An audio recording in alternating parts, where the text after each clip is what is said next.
You're listening to the Good Question Podcast with Richard Jacobs. Our goal is to make each of our guests exclaim, that's a good question. I don't know the answer.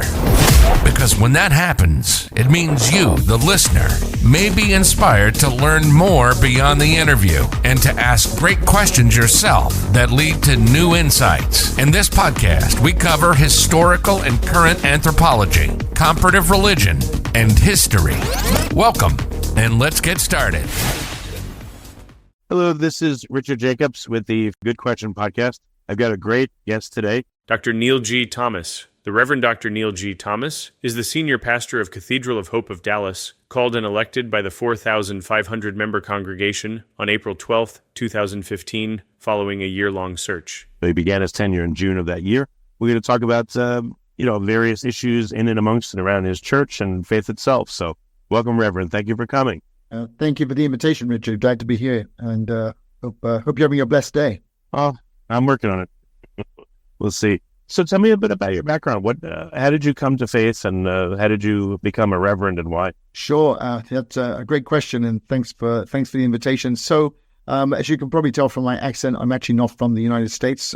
Born and raised in the United Kingdom. One of seven siblings. I'm the youngest, and I have an identical twin brother. We were actually early converts to the Church of Jesus Christ of Latter-day Saints. My mom and dad were converted to the Mormon Church, either just before I was born or very, very soon after I was born.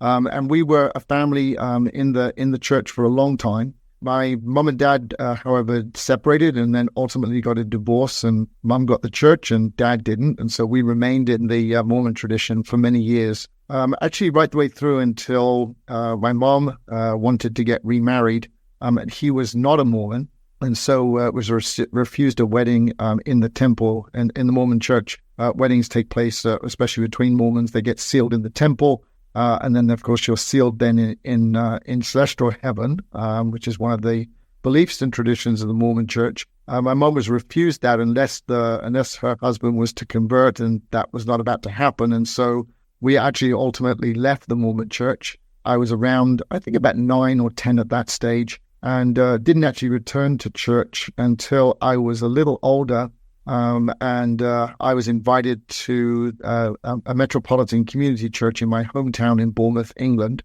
by a friend, and I went to church that Sunday, and I've not looked back since. It's been embedded in my spirituality, and just have fallen in love with Jesus at that point.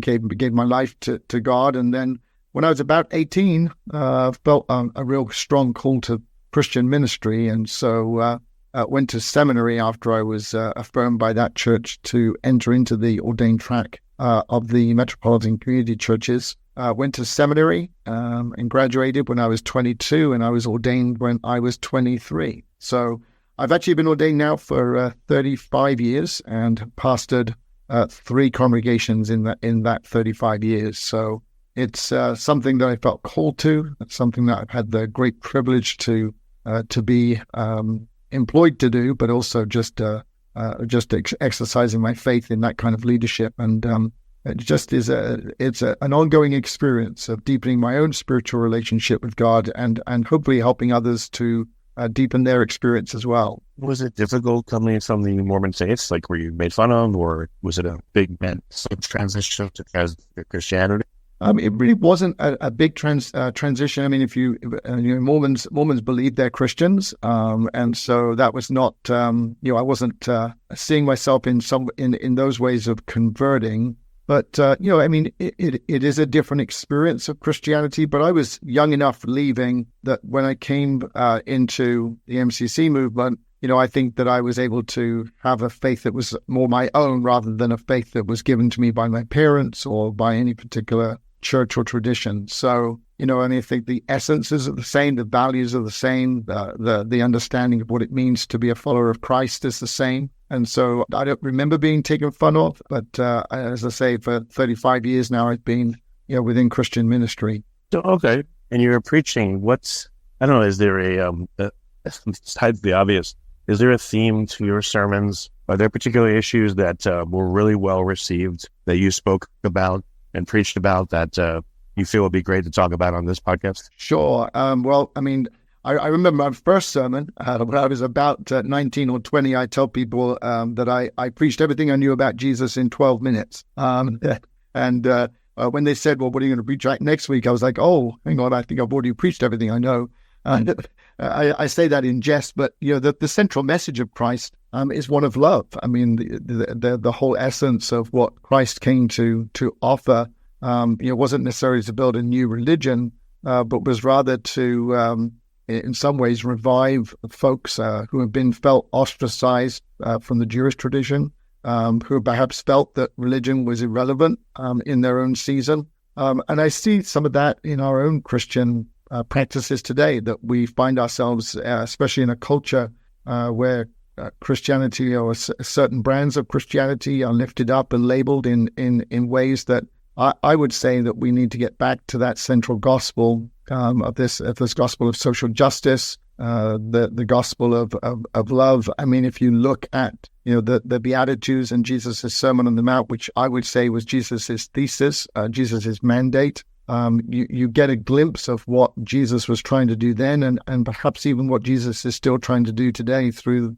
the church. Blessed are the poor in spirit, blessed are those who are persecuted for my name. The kingdom of heaven belongs to them, and not to, especially in our own culture, those who think they've got all the answers, think that they've got a life that's beyond reproach, that this central gospel of Jesus is one always to widen the table of welcome, to widen the table of hospitality, to widen the table of inclusion. And those certainly are the central themes that if you were to kind of look back over 35 years of Christian ministry, for myself, those are the main themes that I've tried to preach to hold to. And in some ways, I think the church is also supposed to be a countercultural experience of where culture is. It's a constant reaffirmation of living into those values, and calling people again to live more spiritually, more thoughtfully, more Christ-like. And so I would say that those are the themes. I mean, obviously, as now with the United Church of Christ, which is a more liberal denomination, not that MCC wasn't. Of course, MCC was too, but the United Church of Christ is really around this sense of justice, this sense of individual relationship with God through Jesus. And so I would say that most of my ministry really has been looking at the disenfranchised, those who have been left behind, and bringing them along and to establish and help them to find their own relationship with Christ. How has your congregation come to reflect, your pastoring? Do you see that it's been changing when you look out on the audience, over the years? How do you see it changing? What do you see changing? Most certainly, Richard. I mean, I think worship is supposed to be about transformation. And certainly if we have an encounter with Christ, then our lives have to be transformed. If transformation is not happening, then we must ask ourselves, are we just giving lip service to this, or are we actually embedding this theology, this understanding of Christ-likeness into our everyday living experiences? So, in my first parish back in Bournemouth, England, I came into ministry right at the very beginning of the peak of the AIDS pandemic in the United Kingdom, and so much of my work at that time was burying folks who are dying of AIDS, building a parish at the same time, doing soup kitchens for the homeless, and establishing some of the first AIDS hospices outside of London, as well as night shelters for the homeless. And so, I see that there are evidences of our spiritual walk that are evidenced in social justice. That's certainly true in my first experience. In my second experience in Los Angeles, California, where I pastored the MCC there, the Founders MCC for 13 years. My first parish for 12, my second for 13. I see lots of evidence of people's lives being changed and transformed in the same ways that my life is being changed and transformed. This is not pastor-centric down. This is really about us in this together. I was there during the first fights around marriage equality and the Proposition 8. I also moved our congregation 3 times because we outgrew spaces that we were worshiping and owned worship spaces. And again, a lot of work with people with addiction, people living with HIV and AIDS, seeing the transformation of people's lives. And then now here at Cathedral, for the last 10 years now, this is the largest congregation I've ever pastored. We're about a 4,000 member congregation, about 1,000 in worship on Sunday morning. We're very, very active in the social justice. Again, that's part of the traits of my own ministry is around social justice and looking at the ways in which people live more fully into their call to be Christ-like. And if that's not the purpose of the church, if that's not the purpose of spiritual leadership, then I'm not really sure what it is. Because if we model our life after Jesus, when you look at the life of Jesus, when he called those first disciples together, a motley crew of folks from various different backgrounds, the call on their life was to emulate this Jesus that they walked with.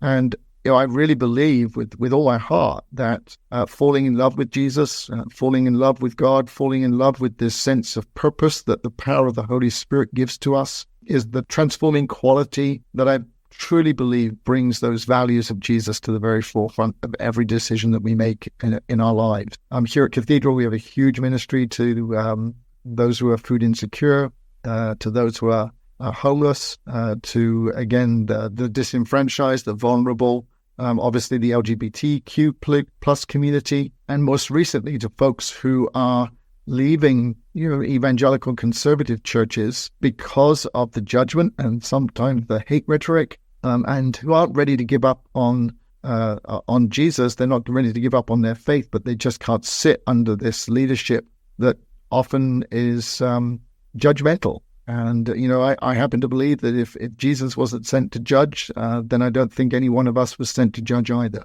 How do you reconcile? I would guess you have congregants ask you, maybe they're gay or they're, something else. How do they reconcile the message from the Bible stuff with what they are? Well, I guess it really depends on your own interpretation of the Bible. If I'm a follower of Jesus, I want to follow the words of Jesus. And there is nothing that Jesus says about homosexuality, not one thing. There, of course, we know people say that the Apostle Paul does, and there are some passages in the Old Testament. But I truly believe that LGBT people who have been rejected by the church and who are still sticking around the church actually have had to do a lot of reconciliation. Have had to do a lot of work from the tapes and the rhetoric of hate that we often hear espoused from the church. But let's just be honest.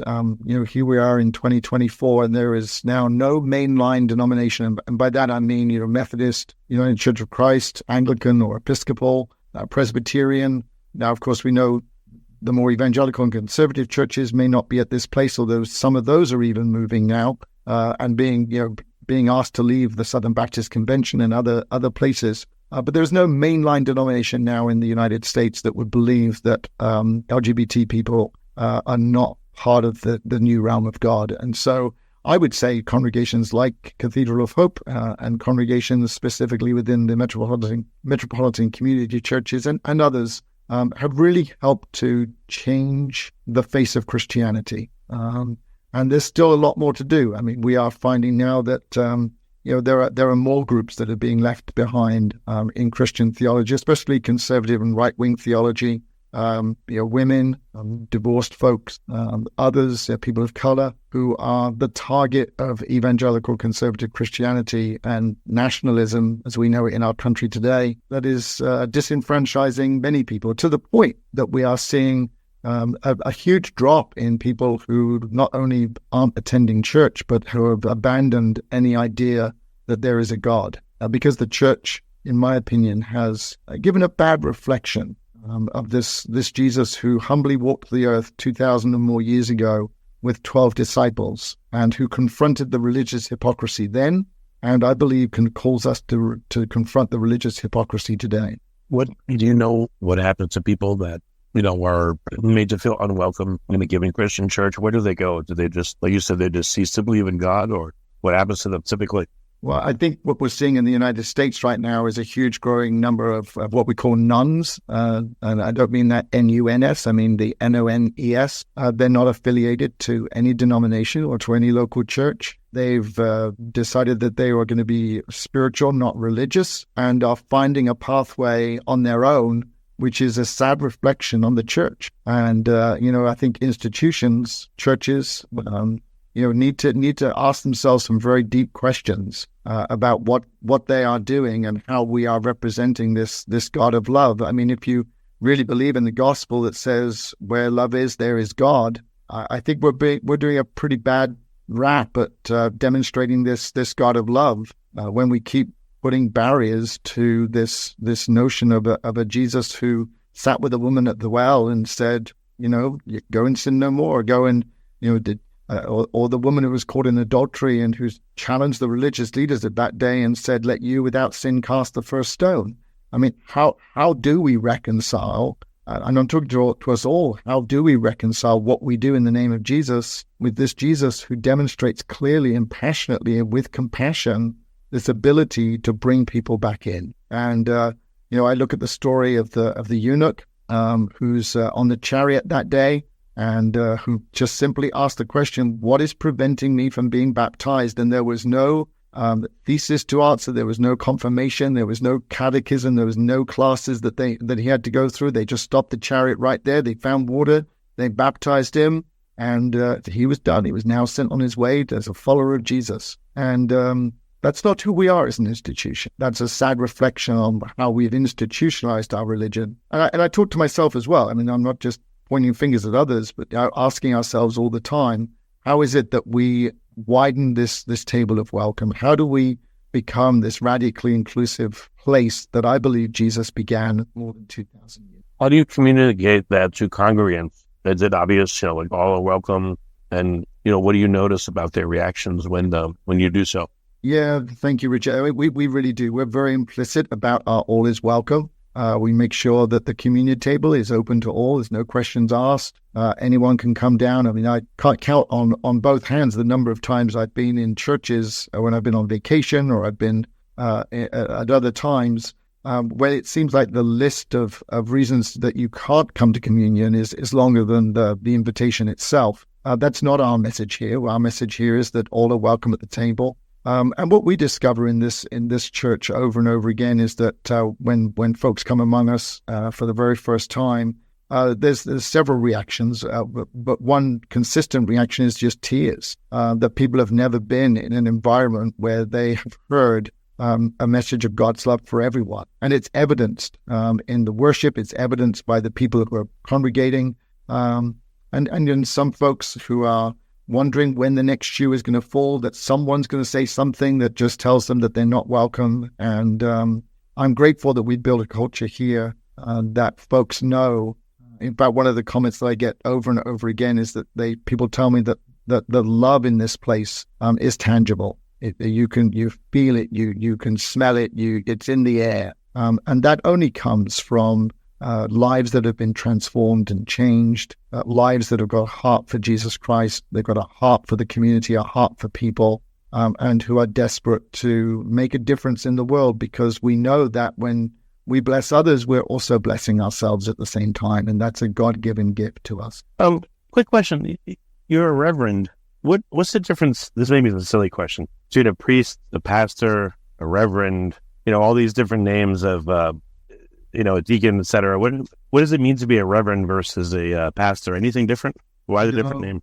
No, there's really nothing, Richard. They're just names that certain denominations have given to their spiritual leaders. So in my denomination, the United Church of Christ, I'm called a senior minister. And I'm called a senior minister because we have other ministers on staff. But, I'm a reverend. That's my honorary title. I do have a doctorate in theology, so doctor is my earned degree. But yeah, Reverend Dr, pastor, priest. Priest is really just a name for someone who is a bridge between humanity and God. That's the technical understanding. That's why we call the priesthood of all believers, that every one of us can be a priest in our own right, but there are certain folks who've been called out to spiritual leadership. And some are called pastors and deacons and reverends and all those sorts of things. It's just a title that is given for a particular role that we serve. Okay. And how does your doctorate in theology color how you preach? What is it? How do you feel like you do it differently than others, maybe because of that degree? I don't know if it makes me a better preacher.